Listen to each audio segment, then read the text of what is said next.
চৈত্র মাসের প্রায় শেষের দিকে, তবুও এখনও ঘরদুয়ারগুলো পরিষ্কার করে উঠতে পারিনি। সো হ্যালো এভরিওয়ান, সবাই কেমন আছো? আশা করছি সবাই ভালো আছো। তোমাদের ভালোবাসায় আমি অনেক অনেক ভালো আছি। চৈত্র মাসের প্রায় শেষের দিকে, জানো তো বন্ধুরা, এখনও ঘরদুয়ারগুলো পরিষ্কার করে উঠতে পারিনি।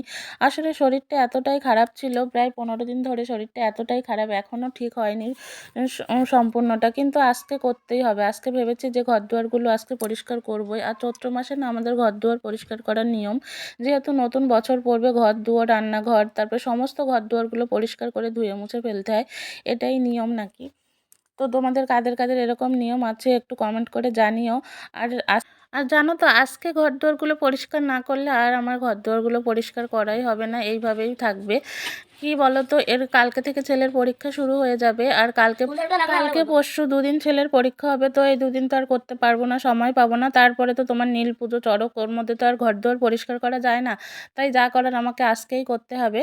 তো এই যে দেখো, একদম আমি ঘরদুয়ারগুলো পরিষ্কার করে, ফ্যান ট্যানগুলোও পরিষ্কার করে, একদম ধুয়ে মুছে, ঘরটা পুরো মুছে কমপ্লিট করে রেখে তারপরে এসেছি তোমার রান্নাঘরে।